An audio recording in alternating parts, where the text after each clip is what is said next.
L'association a été créée en juillet 2017. Sa principale mission est d'accueillir dignement tous les gens qui arrivent ici à Briançon en venant de pays étrangers après le passage de la frontière italienne.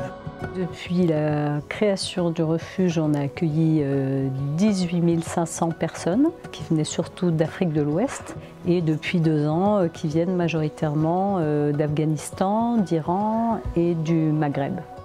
Pays du Maroc et j'habite à Djemia dans la France. Et tout bien, mange bien, dormir bien, docteur, traitement, tout. Ils arrivent ici après un parcours migratoire qui est très long. Ils ont subi différentes violences, que ce soit policières ou autres, dans les pays d'accueil. On était face donc à des situations assez complexes de souffrance psychique et de problèmes d'addictologie, notamment à des médicaments. Ils se trouvent aussi de pertes de repères culturels, familiaux, donc de troubles de l'anxiété, des troubles du sommeil, des pertes de l'appétit. Et donc c'est pas forcément évident de savoir quel type d'accompagnement psychologique on peut apporter à ces personnes. On a un espace écoute pour les personnes exilées et on essaye de développer aussi un espace de sensibilisation, formation pour les bénévoles du refuge pour pouvoir faire face à ce type de situation ici.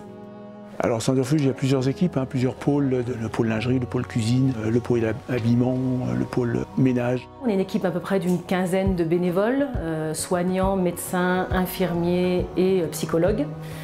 Donc le rôle de l'équipe médicale, on est en montagne pour faire des premières évaluations de l'état de santé des personnes qui viennent de traverser la frontière.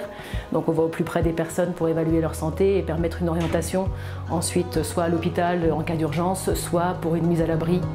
Aujourd'hui, nous passons par Ulule pour de la collecte de dons. Et ces dons vont nous servir principalement à financer des actions de formation auprès de nos bénévoles, notamment dans les risques psychosociaux, les risques médicaux que les migrants ont quand ils arrivent ici sur Briançon, ainsi que sur la prévention du burn-out au sein de l'équipe de bénévoles et de salariés. Un grand merci à la Fondation Monoprix pour le geste qu'ils font et l'encouragement qu'ils nous donnent à continuer notre mission.